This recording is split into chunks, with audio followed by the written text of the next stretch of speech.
So far, in our exploration of how the mind grows, we've talked about a lot of different philosophies and models and ways of looking at things. But here's a surprisingly useful tool for understanding developmental psychology: The Breakfast Club. This video, by the way, will contain Breakfast Club spoilers, that classic 80s movie about a band of teenagers stuck in detention one fateful Saturday morning. Do they do Saturday detentions anymore?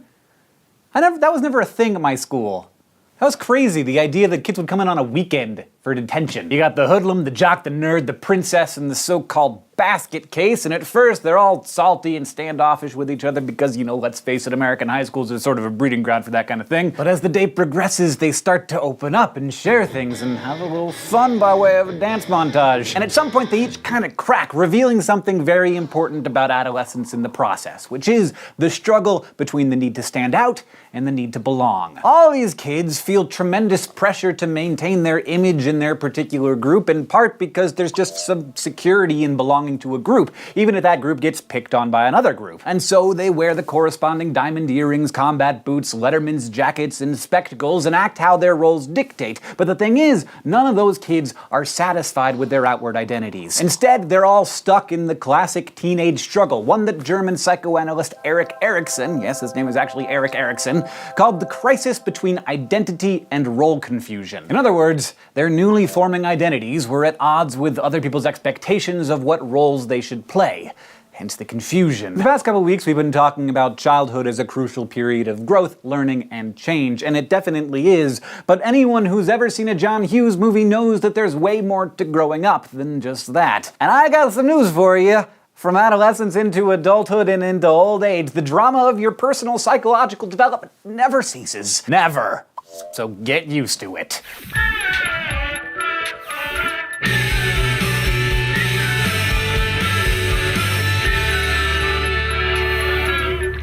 Today, most psychologists view our psychological development as a lifelong process. From infant to adolescent to adult to card-carrying senior citizen, people keep right on changing. Just as Piaget gave us a helpful framework for thinking about early development, other scholars have given us ideas about how we develop through the rest of our lives, particularly Erik Erikson. Like many others, Erikson believed our personalities develop in a predetermined order, which he outlined in an 8-stage model. And each stage, from infancy to old age, is defined by its own predominant issue or crisis. If it freaks you out to think that you will always be dealing with a crisis at every stage of your life, we can just call them issues. Since we already talked a lot about early childhood development, I'm gonna skip ahead to the teenage meat of it, but you can consult this table to learn about the rest. Erikson defined the adolescent years, or stage 5, as starting in our teens and extending for some as far as our early 20s, and as The Breakfast Club so artfully depicted, its main crisis is the one of identity versus role confusion. Teen years are marked by lots of physical changes in the body and brain and sex hormones, along with the growing independence, but also a real need to belong to something. This often angsty time is when teens re-examine their identities, figuring out how to both blend in and how to stand out, often by trying on different roles. Maybe they're experimenting with punk rock or hockey or theater or ancient philosophy. Maybe sophomore year they're preppy, junior year they got green hair. Hopefully a person comes out of this stage with a reintegrated sense of self, but this stage can be particularly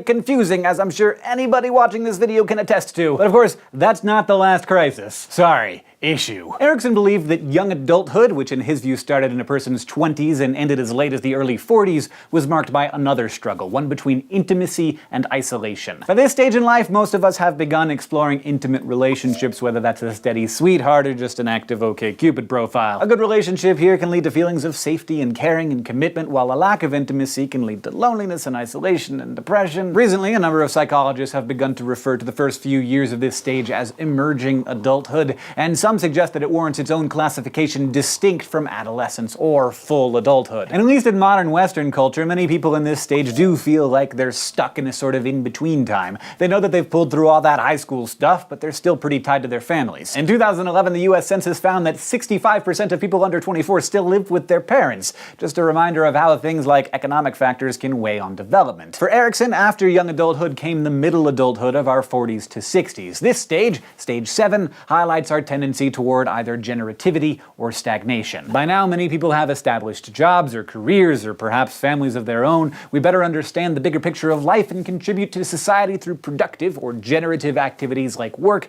community involvement, raising kids, paying taxes, all that grown-up stuff. But the lack of those things, an overall boredom or absence of purpose, can make stage 7ers feel stagnant and unproductive, hence the often cliched but really real and potentially painful midlife crisis. And finally, at the end, comes stage 8. In our late adulthood, from 65 and up, we often struggle with integrity versus despair. Maybe you've hung out with a grandparent or some other senior and heard them contemplating their lives and accomplishments and reminiscing about how cheap a milkshake used to be. Well, if their overall vibe is positive, they've probably developed a sense of integrity and completeness, meaning they're pretty satisfied with a life well lived. The flip side of that is looking back on life and feeling guilt and regret. And that kind of retrospective disappointment can ruin old age with depression and feelings of hopelessness. Again, Erikson's model isn't really a perfect contemporary one, but it gave us an early idea of conflict and growth over our whole lives. His ideas have been developed further and even challenged by other scholars, but like Piaget, he remains a crucial figure to know in Western psychology. So Erikson tackled our progressive psychosocial development, but what exactly happens to our bodies and brains after we hit adulthood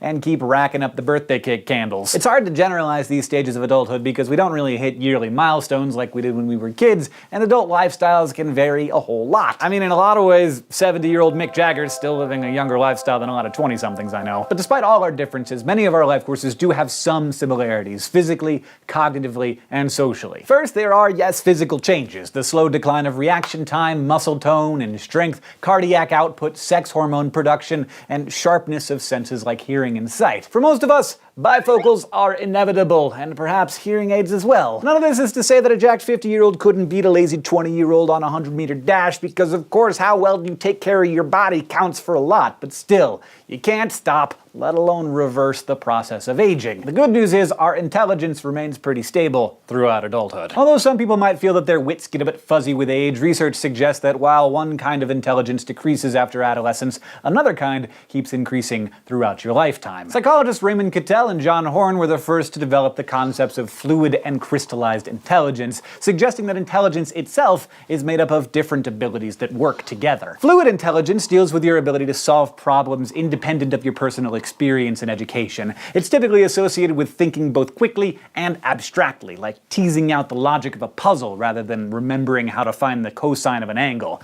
So relatively inexperienced teens often show high fluid intelligence. The bummer is, it peaks in adolescence, then typically starts its slow decline in the 30s. So I'm experiencing that now. Crystallized intelligence, on the other hand, is just what it sounds like. Knowledge that's based on facts, solidified by past experiences and prior learning. This type of experiential intelligence gets stronger with age as we continue to take in new knowledge and understanding, and it's part of why grandmas are so good at crossword puzzles. Both fluid and crystallized intelligence are equally important on any given day, and ideally they work together to get the job of thinking done. So in the end, some of our thinking gets rusty with age, but some of it keeps getting better. Of course, there are exceptions. While most people who live into their 90s are still pretty sharp, some will experience a substantial loss of brain cells and suffer serious consequences. Brain tumors, small strokes, or continued alcohol dependence can all progressively damage the brain, increasing the risk of dementia. Dementia isn't a specific disease, but rather a set of symptoms related to impaired thinking, memory loss, confusion, and potential changes in personality that become severe enough